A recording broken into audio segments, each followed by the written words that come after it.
নমস্কার বন্ধুরা, হিরেরানের কিচেনে সবাইকে অনেক অনেক স্বাগত। তো আজকের জন্মাষ্টমী, তো জন্মাষ্টমীতে আমি তালের পায়েস বানিয়ে আপনাদের দেখাবো। আপনারা তো অনেকেই অনেক রকম রেসিপি দেখেছেন, তালের অনেক রেসিপি হয়। তো আমি পায়েস বানাবো, তো আপনারা প্লিজ পুরো ভিডিওটা দেখবেন। তো আসুন আমি তালের পায়েস বানানোর জন্য কি কি নিয়েছি একবার আপনাদের দেখিয়ে দেবো। তো ভাদ্র মাসে আমাদের কৃষ্ণ ঠাকুরের জন্ম হয়েছিল, আর এই ভাদ্র মাসে তালও পাকে।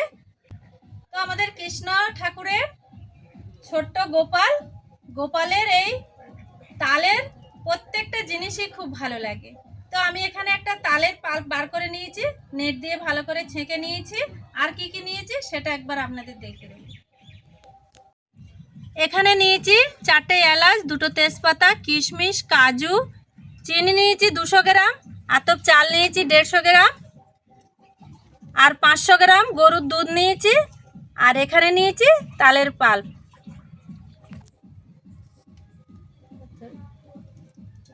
তো সবার প্রথমে আমি উনুনে কাঠ সাজিয়ে নেব, উনুনটাকে ভালো করে ধরিয়ে নেব।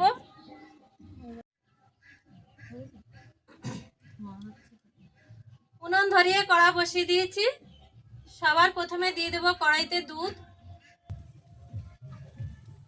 কড়াইতে দিয়ে দেব গরুর দুধ।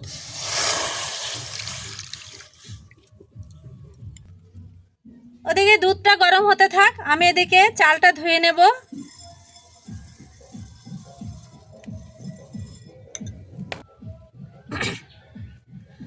চালটাকে ভালো করে জল দিয়ে ধুয়ে নেব।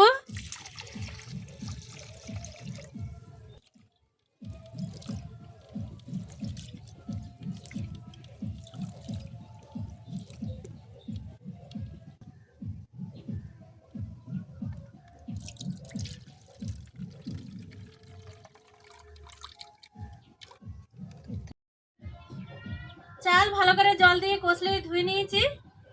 দুধের মধ্যে এবার দিয়ে দেব চাল।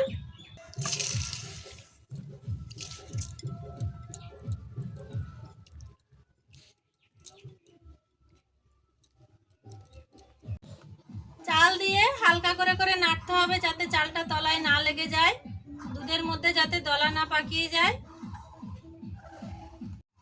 গোপাল ঠাকুরের তালের প্রত্যেকটা জিনিসই খুব পছন্দের। তালের বড়া, তালের ক্ষীর, তালের পিঠে, তালের পাটিসাপটা, কত কিছু রান্না করা যায়। তো আমি আজকের গোপালকে তালের পায়েস দেবো বলে ঠিক করেছি, সেই জন্য তালের পায়েস বানাচ্ছি।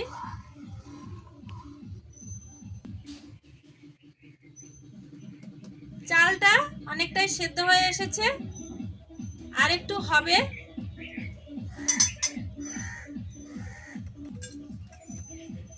তেজপাতা দিয়ে দেব, আর 4টে এলাচ নিয়েছি। এলাচগুলোকে ভালো করে মুখ ফাটিয়ে নেব। এইভাবে মুখটা একটু ফাটিয়ে নিতে হবে। এলাচের মুখটা ফাটিয়ে নিলে ভালো সুগন্ধি হয় পায়েস।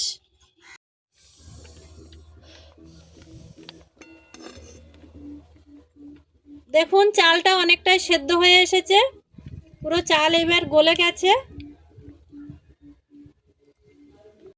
এবারে কিশমিশ দিয়ে দেব। আজকের কৃষ্ণ জন্মাষ্টমী, সেই জন্য আকাশটাও বেশ পরিষ্কার আছে। কদিন ধরে খুব বৃষ্টি হচ্ছিল, আজকের একদম বৃষ্টি হচ্ছে না। আর চারিদিকে তো মাইক বাজছে, খুব ভালো লাগছে।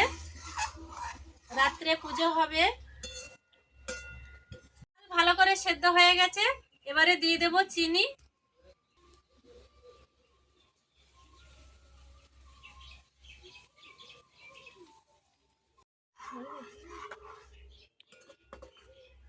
চিনি ভালো করে গলে গেছে, এবারে দিয়ে দেব তালের পাল্প।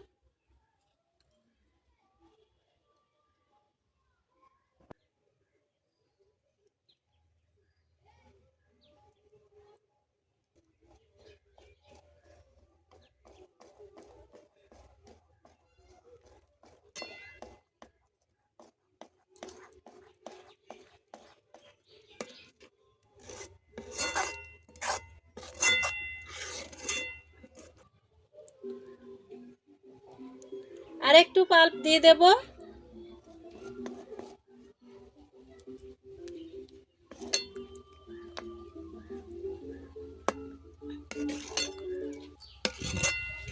তালের পাল্প দেওয়ার পরে দেখুন কালারটা কত সুন্দর এসেছে।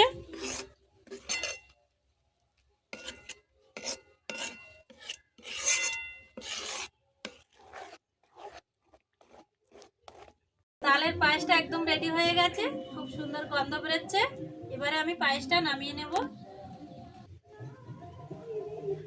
হালকা আঁচে একদম একটু রেখে দিতে হবে। দেখুন কি সুন্দর হালকা করে ফুটছে এমনি গুট গুট করে। এবারে আমি হয়ে গেছে তালের পায়েস, এবারে নামিয়ে নেব।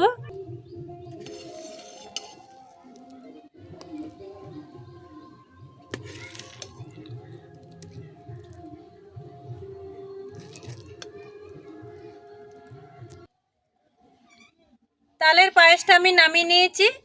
এর উপর দিয়ে আমি একটু কাজু দিয়ে দেব।